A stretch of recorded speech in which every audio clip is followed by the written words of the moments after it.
khamr itu maknanya adalah sesuatu yang bisa menutupi akal, menghilangkan akal sehat, termasuk di dalamnya narkoba. Ya ayyuhalladzina amanu innamal khamru wal maisiru wal ansabu wal azlamu rijsum min amali syaitan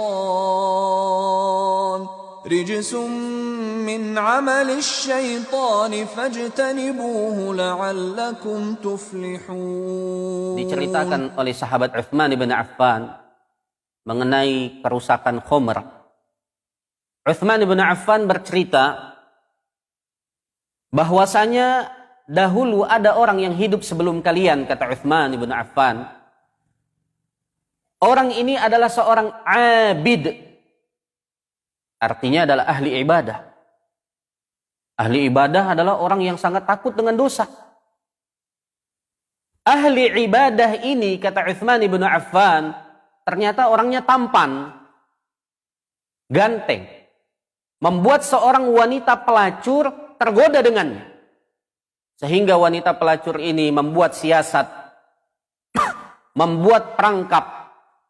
Bagaimana caranya agar saya bisa berhubungan badan dengan laki-laki ini?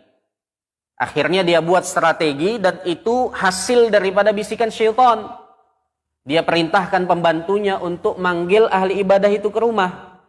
Dengan suatu alasan yang dia buat. Bahwasanya kami ingin menjadikan engkau sebagai saksi. Akhirnya dipanggillah laki-laki itu. Begitu sampai ke dalam rumahnya dikunci semua pintu rumahnya. Sehingga laki-laki itu tidak bisa keluar. Kemudian pelacur ini berkata, saya memanggilmu ke sini bukan untuk menjadikanmu saksi. Tapi saya ingin engkau berhubungan badan dengan saya. Kamu punya 3 pilihan, kata wanita itu. Yang pertama, ini cerita dari Utsman bin Affan, orang yang jujur. Kata Utsman bin Affan, menceritakan kisah ini. Yang pertama, kamu berzina dengan saya. Atau yang kedua, kamu bunuh anak bayi ini. Yang ketiga, minum khamr. Sehingga ahli ibadah ini dia merasa khawatir kalau nanti dia menolak, akhirnya perempuan ini berteriak, akhirnya bisa jadi dia dihakimi massa. Sehingga dia memperkirakan mana yang lebih kecil mudorotnya dari 3 pilihan ini. Ahli ibadah itu berkata, adapun berzina saya tidak mau. Membunuh pun saya tidak mau.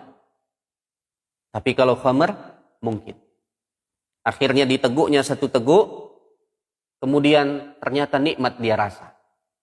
Ditambah tegukannya, kemudian ditambah lagi, hingga pada akhirnya hilang akalnya. Disitulah dia melakukan 3 dosa sekaligus. Dia merasa khamr itu ringan. Padahal khamr itu, kata Nabi SAW dalam hadis yang sahih, ummul khaba'ith, biang atau sumber dari segala macam keburukan. Akhirnya dia pun berzina dengan wanita tadi, dan dia membunuh bayi tersebut, dan dia melakukan dosa minum khamr.